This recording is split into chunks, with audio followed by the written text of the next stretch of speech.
بہت زمانہ پہلے کی بات ہے، ایک قدیم اسلامی سلطنت میں ایک عقل مند اور پربات بادشاہ حکومت کرتا تھا۔ اس کی سلطنت انصاف، امن اور علم کے لیے مشہور تھی۔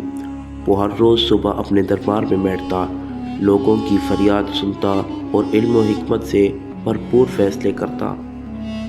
ایک دن بادشاہ نے دربار میں اعلان کروایا کہ میں ایک تجربہ کرنا چاہتا ہوں، کیا قسمت انسان کی زندگی پر غالب ہے یا عقل؟ یہ سوال ہر ذہین شخص کے دل کو چھو گیا۔ بادشاہ نے کہا، ہم اس سوال کا جواب حاصل کرنے کے لیے دو نمائندہ افراد چنیں گے، ایک وہ جو عقل میں کامل ہو اور دوسرا وہ جو خوش نصیب اور قسمت کی دہنی ہو۔ پھر ہم ان دونوں کو ایک جیسا موقع دیں گے اور دیکھیں گے کہ انجام کس کا بہتر ہوتا ہے۔ وزیروں اور مشیروں کی مشاورت سے دو افراد منتخب کیے گئے۔ پہلا شخص فقیر عبدالحکیم تھا، ایک عقل مند، دور اندیش اور انتہائی سادہ زندگی گزارنے والا بزرگ۔ وہ صوفی منش انسان تھا جس کے پاس دولت تو نہ تھی لیکن علم و فہم میں بے مثال مقام رکھتا تھا۔ دوسرا شخص یوسف نامی نوجوان تھا، نہایت خوش شکل، خوش مزاج اور قسمت کا لاڈلا۔ وہ جب بھی کوئی کام کرتا بغیر کسی خاص کوشش کے کامیابی پا لیتا۔ لوگ کہتے تھے کہ یوسف کی قسمت سونے کو بھی ہیرے میں بدل دیتی ہے۔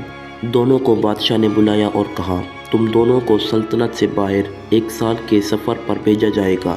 100 سونے کے سکے کا تمہیں برابر کا سرمایہ دیا جائے گا، کچھ کھانے پینے کا سامان اور ایک گھوڑا۔ تمہیں جہاں دل چاہے جاؤ، جیسا چاہو کام کرو۔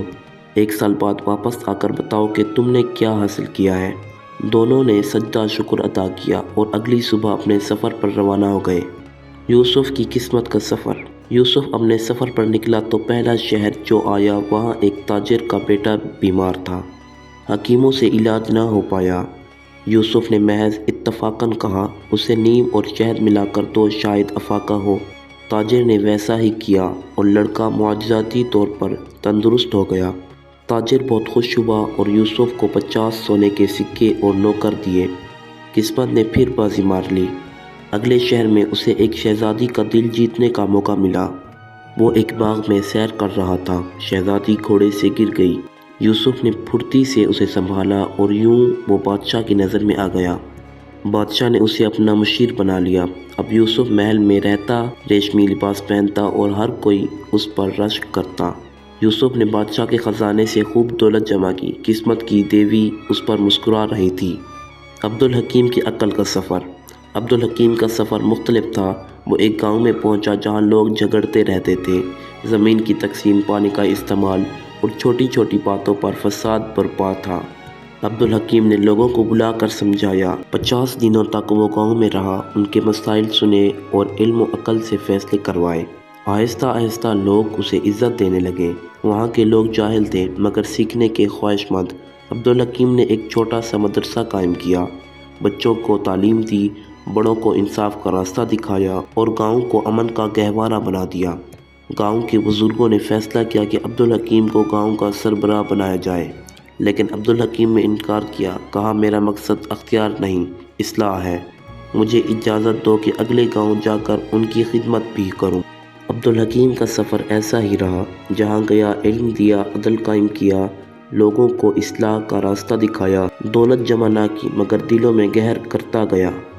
واپسی اور فیصلہ۔ 1 سال مکمل ہوا، دونوں بادشاہ کے دربار میں واپس آئے۔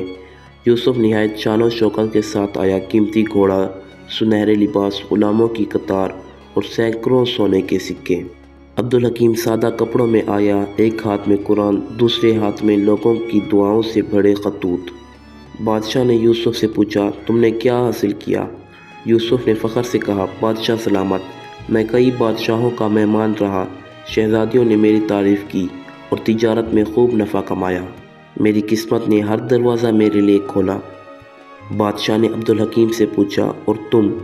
عبدالحکیم نے عرض کیا، میں نے لوگوں کو پڑھایا، گمراہوں کو ہدایت دی، بے انصافیوں کو عدل میں بدلا۔ میرے پاس دولت نہیں مگر دلوں کی دعائیں ہیں۔ میں نے عقل کی روشنی میں خدمت کی ہے، خود کچھ نہ لیا، سب کچھ بانٹ دیا۔ دربار میں خاموشی چھا گئی۔ بادشاہ نے کہا، یوسف کی قسمت نے اسے بلند مقام دیا مگر وہ دنیاوی عبدالحکیم کی عقل نے اسے وہ مقام دیا جو نسلوں تک باقی رہے گا۔ پھر بادشاہ نے کہا، قسمت تمہیں موقع دیتی ہے مگر عقل بتاتی ہے کہ اسے کیسے استعمال کرنا چاہیے۔ اگر یوسف کے پاس عبدالحکیم جیسی عقل ہوتی تو وہ محل کے بجائے قوم کی رہنمائی کرتا، اور اگر عبدالحکیم کے پاس یوسف جیسی قسمت ہوتی تو وہ شاید سلطنتوں کی تقدیر بدلتا۔ نتیجہ، دربار کے بادشاہ نے عبدالحکیم کو سلطنت کا مشیر خاص بنایا اور یوسف کو اپنی وزارت میں شامل کر لیا، مگر اسے تعلیم حاصل کرنے کی تاکید کی۔ یہ کہانی ہمیں سکھاتی ہے کہ قسمت اہم ہے لیکن عقل اس سے بھی زیادہ۔ دولت وقتی ہے، علم دائمی۔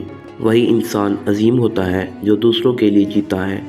آخر میں، اگر قسمت تمہارے دروازے پر دستک دے تو عقل سے دروازہ کھولو، ورنہ وہ موقع کسی اور کے حصے میں چلا جائے گا۔